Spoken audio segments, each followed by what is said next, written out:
The following program was paid for by Templar Real Estate. The views and opinions expressed on this program are not necessarily those of the staff and management of WMTR. As always, it is advisable to consult a professional before making a major decision. It's time now for the Templar Real Estate Talk Show. Here's your host for the program, Joseph J. Zoppi. Hi, this is Joseph J. Zoppi, and welcome to Templar Real Estate Radio Show. I'm a real estate investor, consumer advocate, author, and managing partner of Templar Real Estate Enterprises. You can reach us at TemplarCashForHouses.com or call us at 973-315-7990. And we can answer any questions you may have or email us from our website. If you want a topic answered on the air, we will try our best to answer that as well on the show. My company is a real estate investment firm. We buy houses for cash. We purchase apartment buildings. We do joint ventures with real estate investors. We loan money for rehabs and provide transactional funding as well. We work with individuals that want to invest with us in single-family houses up to apartment buildings. We do not speculate, and we're very protective of our money and our investors' money. Speaking in speculation, later on I'll talk a little bit about speculation and some of the pitfalls of it. I'm not a real estate agent. I have individuals on staff that are agents that will sell your house through the traditional multiple listing service, but we are not a brokerage.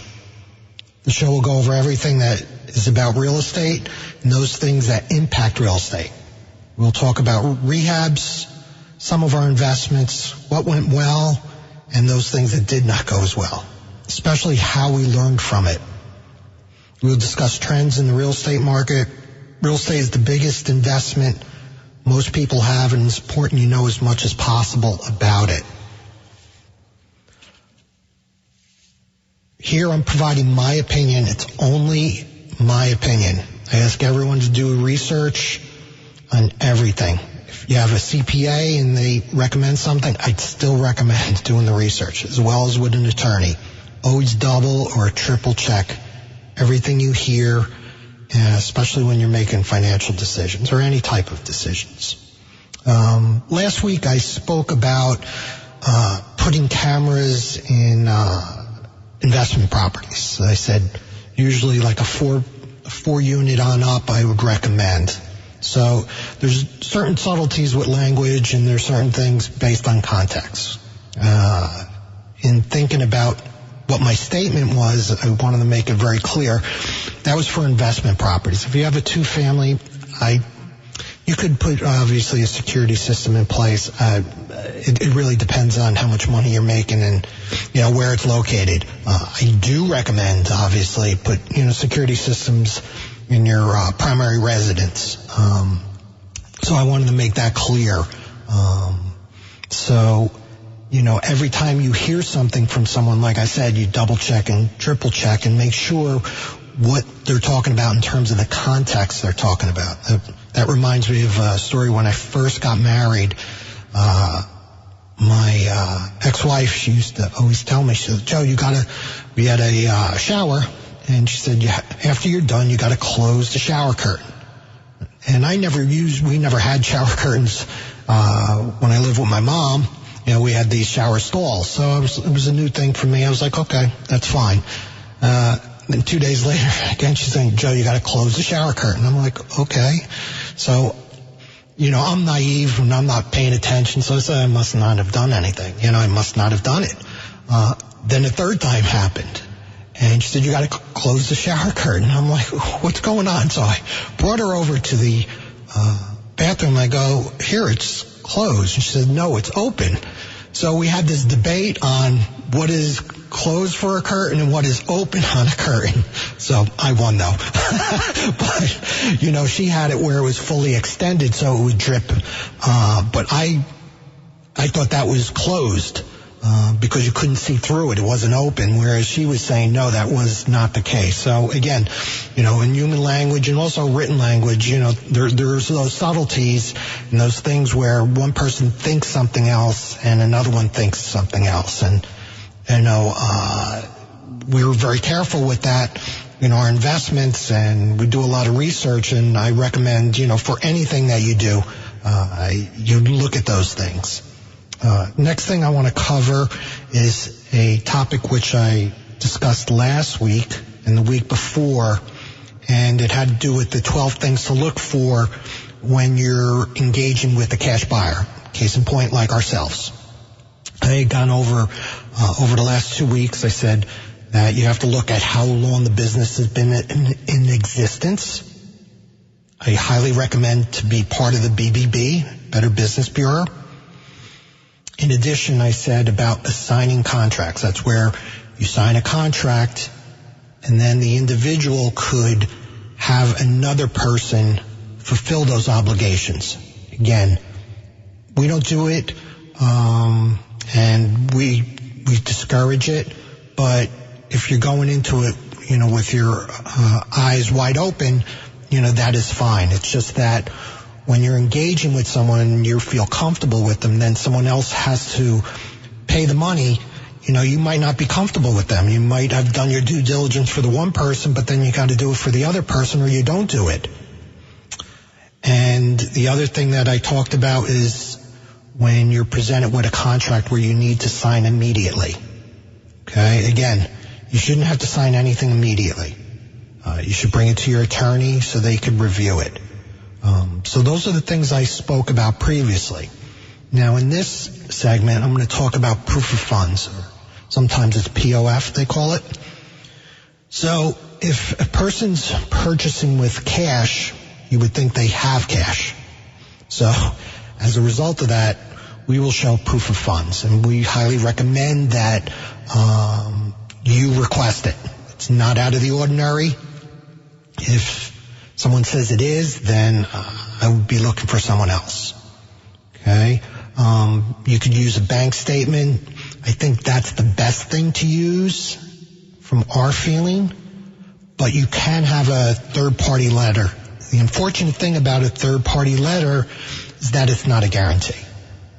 Or it's not a promise. It's a promise, so, but it's not a guarantee. So we've all been, had promises broken. So a organization company might promise that they're going to invest X amount of dollars in a house, but that's not a guarantee. Now, we also use lines of credit, private investors, but each of those things we have fully documented to ensure that the person that's selling the property feels very comfortable. Unfortunately, sometimes with individuals selling their property and they're under tight time frame, they'll capitulate and not ask some of these questions because they're so desperate. So that's something that is understandable, but sometimes it just exasperates a bad situation and makes it a lot worse. The other thing that I'd like to talk about is their place of business. So if an individual or a company is going to purchase your home, they should have a place of business. It could be their home, which is fine, or a commercial building, but you should be able to know where their office is. And a lot of times investors, you don't know where their office is. So that's something that to be very cognizant of and be wary of if that's not the case. You're going to be receiving a lot of money, hopefully, from the purchase of the house. And you would hope that, they're a legitimate organization. And if you follow these rules, it's going to be a lot better. And you could feel a lot more comfortable with that you're going to have a successful transaction. Next thing I'm going to talk about is real estate agents and an app that's used for real estate agents. So there's probably a lot of real estate agents out there. And one of the things that has occurred over the last X amount of years is that there's a safety concern for agents. They've been robbed, raped, and even killed. And it is a serious situation. You're showing a house. We're going to meet an individual to show a house, and you don't know who that person is.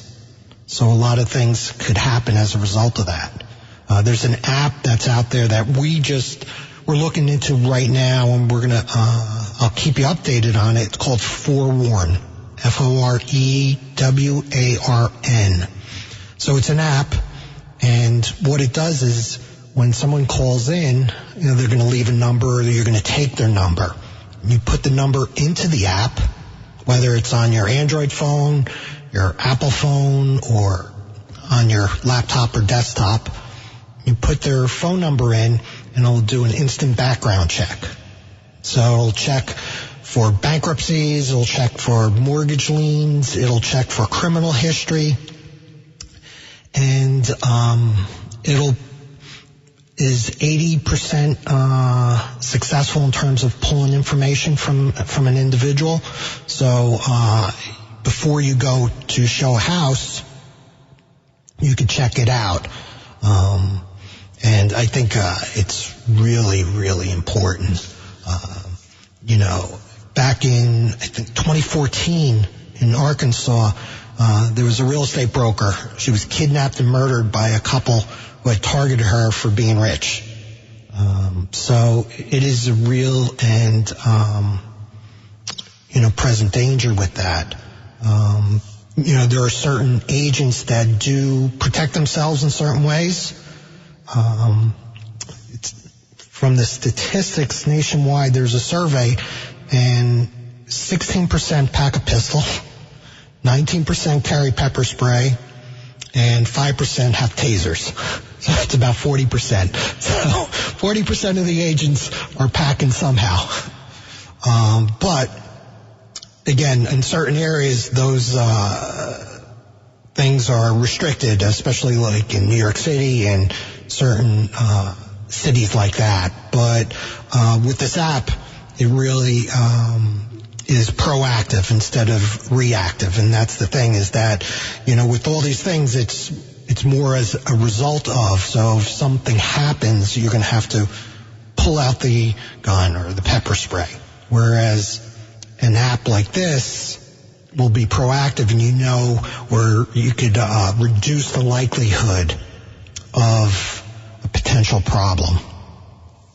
So thank you very much for this segment, and I'll be talking to you shortly. Life can be a roller coaster, and sometimes you need to sell your house fast. That's why there's TemplarBuysHouses.com. Maybe you're downsizing, getting a divorce, having health or financial issues. If so, head to TemplarBuysHouses.com. TemplarBuysHouses.com. TemplarBuysHouses.com will buy your house quickly and without hassle. If you've inherited a house that is vacant, contact TemplarBuysHouses.com. Dealing with them is easy and quick. No high-pressure sales tactics, and you won't have to fix up the house. They will buy your house as is. You pick the closing date and when you move out. No commissions and no hassles. Contact TemplarBuysHouses.com. TemplarBuysHouses.com. With an A rating from the Better Business Bureau. Call 973-315-7990. That's 973-315-7990. Be sure to tune in every Saturday at 10 a.m. for the Templar Real Estate Talk Show. Get informed and have your questions answered on AM 1250 WMTR. Hi, this is Joseph J. Zoppi, and welcome back to Templar Real Estate Radio Show. Right now, I'd like to cover a couple additional things about some events we're going to be having in the near future. One of them has to do with investing in real estate passively. So there's two types of real estate investing. You can do passive or active. Active is something that we do. We'll roll up our sleeves. We'll do a rehab.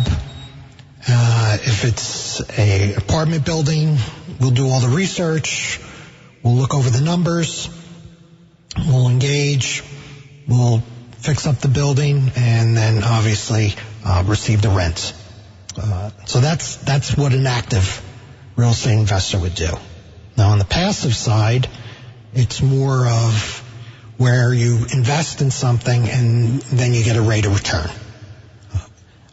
So we do both of those things, whether it's active or passive. Usually when you're investing in a apartment building, there's that passive side. So we sit back afterwards and we collect the rent. So that's the passive side. But the active side is getting into it, rolling up our sleeves and looking at the deals, searching for them, and eventually fixing and selling them. So we're going to have an event on passively investing in real estate, and we're going to have an individual that's going to talk about self-directed IRAs. So I'm going to bring him on next week. It's probably going to be next week to talk about self-directed IRAs and how you can invest in either real estate or other types of securities or other investments. It's provided a lot of flexibility to investors, so you're not just tied to, your 401k and what different types of instruments that particular company will support, whether it's mutual funds, stocks, so on and so forth. The self-directed approach is you're more in control of your money. You can do a lot more things with it. There's certain restrictions, but the restrictions are relatively small. Consider about the flexibility you'll have. And the gentleman I'm going to bring on will explain all those types of things, the do's and don'ts, and then we're going to have a follow-up after next week's talk at a hotel. It'll probably be in the Parsippany area in the February-March timeframe. We're still trying to finalize that. And you could come by, you could listen, and you could learn some more about different investment approaches. We're going to also have another event for active real estate agents and how they could increase what they're making. And it's going to be a lunch and learn probably. It'll probably be about an hour and a half. And it's exclusively for real estate agents. Again, it'll be in the Parsippany area. And it'll be in the same time frame, February-March time frame. And we're excited to host that event. It should be very interesting. But agents have to do a lot of work. And their pay is okay, but they're always getting charged with fees for certain desk fees, certain things that the brokerage will charge. Certain ones are more liberal and they won't charge as much or charge at all, but this event should open their eyes to another approach and something that might make them considerably more money. Next thing I'd like to talk about is some of the things with the economy. And I said before about speculation. So we don't speculate. One most recent example is with Amazon. So a few years ago, Amazon said they were going to open up a second headquarters. And they provided a list of a number of cities throughout the country where they're interested in. They sent out a request for a proposal to come back in terms of how they could support Amazon. It was based on highway access, so on and so forth. And they were going to bring on about 25 to 40,000 individuals. So it was a very big deal. So a lot of people are always wondering, where is it going to be? Where is it going to be? One of those locations was New York City area. Second one was Newark area. So, like I said, I don't speculate, but I was always wondering whether it's going to come to Newark. And, it's like, okay, what happens if it does? What should we do? So that was always going on in my head. But obviously I was very prudent with that. And, I didn't jump on the bandwagon. So Amazon put out the final award to two places. One was New York city, the Long Island area, and the other one was in Virginia, Arlington, Virginia. So after they announced it, there was a lot of purchasing of real estate, so on and so forth. Again, it was somewhat speculative, because everybody assumed the deal was done. But after the politicians got involved and started demanding additional things from Amazon, and they complained about the tax benefits, their tax reduction they were going to get, so on and so forth, and Amazon decided to pull the plug on it, and they left. So that kind of put a little bit of popped the bubble a little bit in the New York area. Whereas on the other side, with Arlington, Virginia, what happened was the median home prices in Arlington area increased by 33%. And there was listings were down 50%.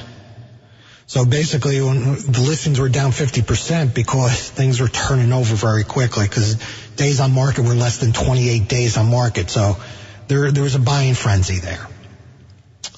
Whereas New York had initially experienced a surge, but as a result of that, it's decreased now.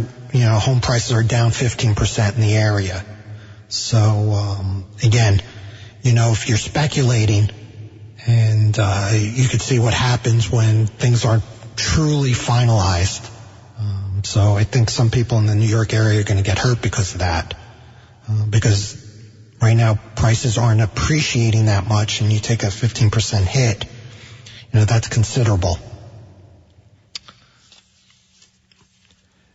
Next thing I'm going to talk about is the migration to different states. So there was a couple articles out about the shifting of individuals and moving from different states, and they looked at it from a political perspective, but I'm going to look at it from both political a little bit, but really from a real estate perspective. So California is highly regulated, and as a result of that, there's a lot of people leaving California, and they're moving to other states that are a little more flexible, as well as their economy's a lot stronger. One of them is Arizona. Second one is Texas. Texas really gained a lot of individuals. I think last year California lost 86,000 individuals that moved out of California. Another state that's losing a lot is New York. So what's happening is people out of New York some are going to Jersey, and which surprised me a little bit. It didn't surprise me a lot, but they said it was a fairly sizable increase. And that's what surprised me. I guess because they're still working. So, but the other ones are going to Florida. So most of the New Yorkers are going down to Florida. And like I said, the California side, a lot of them are going to Arizona and Texas. So this article had stated that in 2024, there'll be an increase in the electoral votes for some of these states, like Texas, Florida, even Pennsylvania. So it might change the dynamics of who gets in office based on this. And there was a question about, well, if more Democrats are moving over to Texas, which was a red state, will that affect it? And now the question is, afterwards they're saying, well, maybe they'll assimilate more towards the way Texans think, and it will stay a red state. So it's something that we'd have to see, and it's pretty interesting to think about it. But with those individuals moving out at record paces, both New York and California, what's that going to do to real estate prices? So again, there's areas where California have topped out. And then with individuals moving out of the state, that's going to put additional pressure on house prices. So that's something that I think as the years progress, it's going to be very interesting where this goes. It's going to be very interesting. Next thing I'd like to talk about is inflation and the deficit. So I talked previously and I said a little bit about the deficit, my concern for the deficit.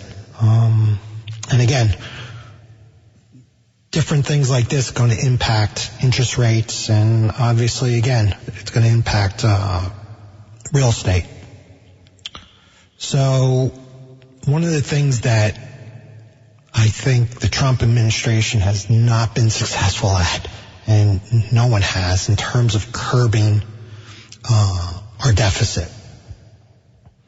Back in 2009, deficit went over $1 trillion. And that was up to, I think, 2012. And then it came back down below $1 trillion. But now it's inching back up to the $1 trillion mark. And it's going to continue to go up.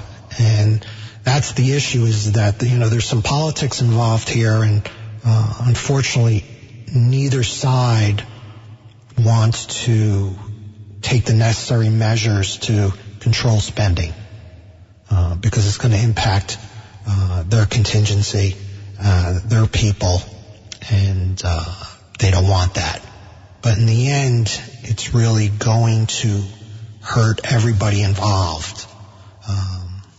Alan Greenspan, which is a former Federal Reserve chairman, he warned of the surging out of control budget deficits, which is going to ultimately cause inflation. And there's certain individuals that say it's going to really push really, really high. I don't know if that's the case. No one knows really, but that is a major concern of mine as well. And, when we're doing investments, we're always looking at those types of things and how it's going to impact our investments, where it's going to be, what we're in the middle of. If we have a recession, how is that going to affect us?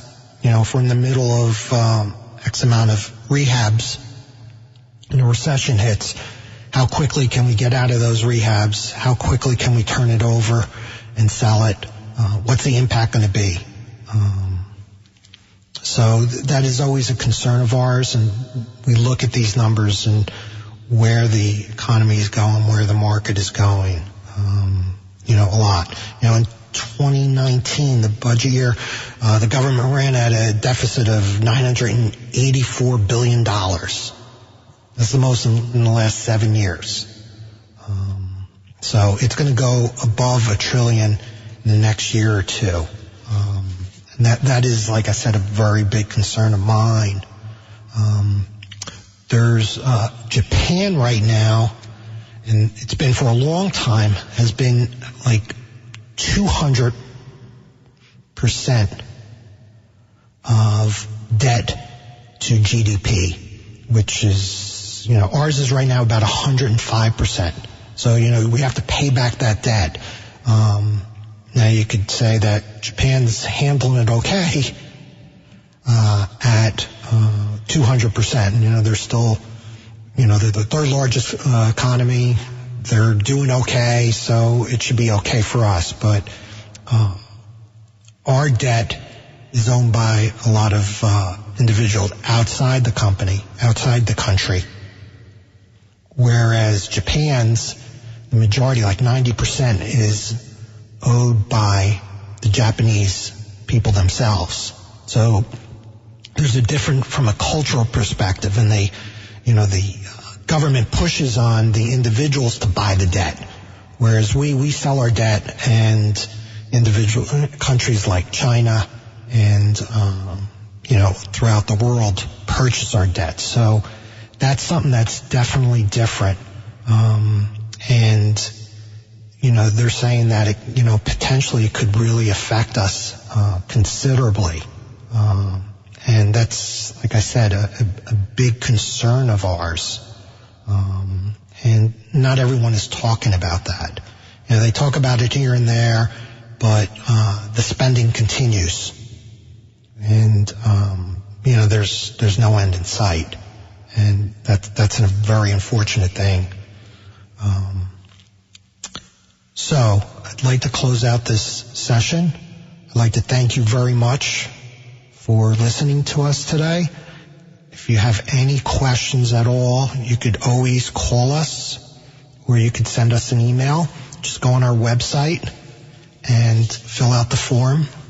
And if you're ever interested in selling your house, selling your apartment building, if you're interested in joint venturing with us, please give us a call. Okay? Thank you very much. The preceding program was paid for by Templar Real Estate. The views and opinions expressed